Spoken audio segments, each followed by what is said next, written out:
दुलाराय बर' फरायसा आफादनि मोनसे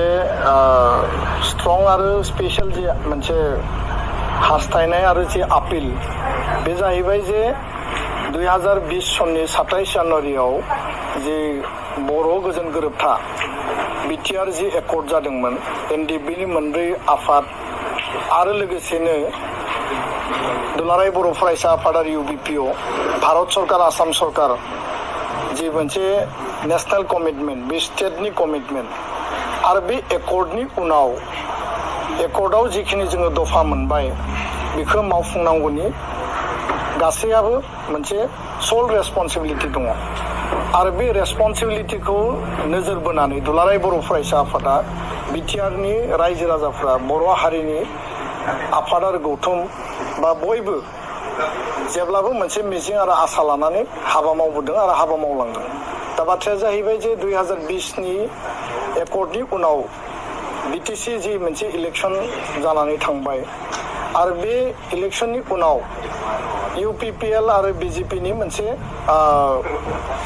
जइन्ट मोनसे एलायन्सनि मोनसे सरकार दा आथिखालाव सोलिगासिनो दङ दा बे समाव एकर्डनि दफा मावफुंनो थाखाय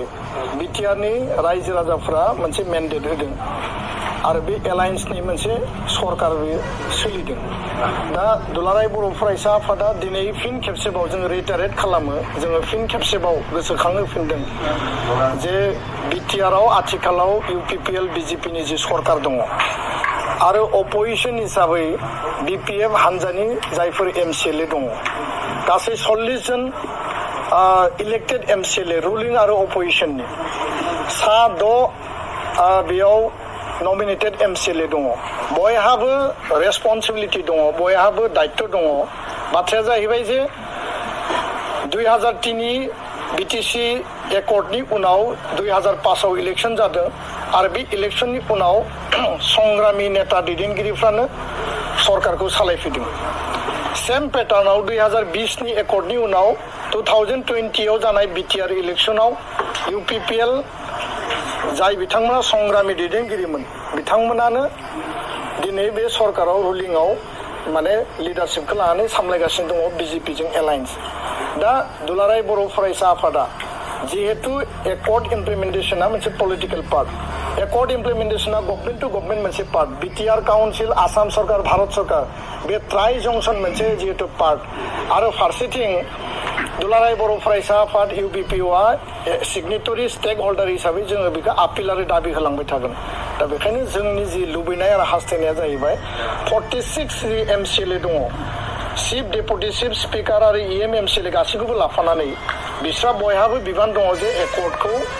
मावफुंनायाव मोनसे गारां आरो मोनसे लामायाव फैनानै बिसोर बयबो खामानि मावनांगौ अकल राजखान्थिनि थाखाय राजखान्थि खालामनायखौ जों मालाबाबो लुबैया आरो नैबे 5 बोसोरनि मेन्डेटआनो बिटिआर बासिनि मेन्डेटआनो जाबाय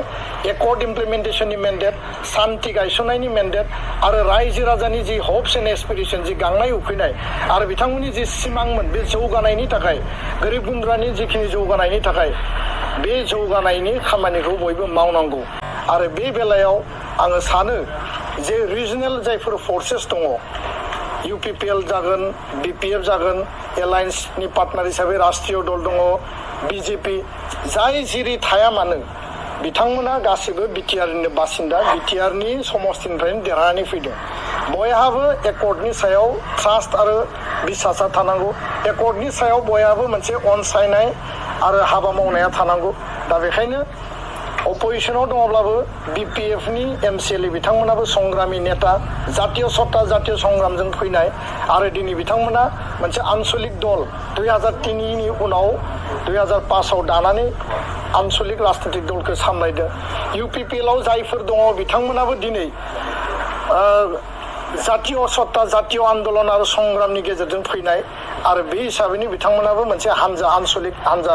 माने रिजनेल पार्टी दानानै दिनै सरकाराव दङ आरो बिजेपिनि जायफोर जोंनि ओनसोलनिफ्राय दिनै एमसिएलए दङ बिथांमोनाबो बे आन्दोलनखौ 30-35टा बोसोराव नुबोदों बे आन्दोलनखौ बुजिबोदों दा बेखायनो बर' हारिनि माने फार्स्ट एन्ड फरमस्ट लुबैनाया जाहैबाय बा बिटिआर ओनसोलनि रायजो राजानि लुबैनाया जाहैबाय जे सान्थि एकर्ड इमप्लिमेन्टेसना टाइम बाउन्ड आरो स्पिडी जानांगौ भारत सरकार आसाम सरकारखौ जेसेबां लेभेलाव नारसिननानै सरकार टु सरकार हाबा मावनांगौ आरो रायजो राजा गोरिब गुन्द्रानि जौगानायनि थाखाय हाबा मावनांगौ बिनि थाखायनो मोनसे इउनाइटेड मोनसे एफर्टआव हाबाफारिफोरखौ मावलांनांगौ होननानै दुलाराय बर' फरायसा आफादा दिनैनि समाव जोङो बयखौबो आपिल खालामो राजखान्थिनि नामाव राजखान्थि खालामनायखौ जों लुबैया आरो अकल पावार पलिटिक्स खालामनायखौ जों लुबैया पावार पलिटिक्सनि थाखाय नैबे 5 बोसोरा नङामोन आरो बेखौ जोङो मालाबाबो हास्थाया बे 5 बोसोर जि मोनसे एलायन्सनि सरकार बा एकर्डनि उनाव आन्दोलननि उनाव दानाय जि सरकार बे सरकारनि कमिटमेन्टआ जाबाय पिस गायसननाय एस्टाब्लिशमेन्ट सुक्ति मावफुंनाय आरो गोरिब गुन्द्रा रायजो राजानि सिमां आरो आसा आरो बिथांमोननि जौगानायनि थाखाय खामानि मावनाय बे मोनथाम एजेन्डाखौ लानानै दानि आथिखालनि 46 नाम्बार्स जेसेबां एमसिएलए दङ बयबो इउनाइटेड हाबा मावलांनांगौ आरो बे बेलायाव रिजनेल फर्सेस रिजनेल आन्सलिक दलफोरा संग्रामि मोनसे सत्ताजों फैनाय हिसाबै बिथांमोना बेयाव बांसिन बिबान आरो रेसपन्सिबिलिटि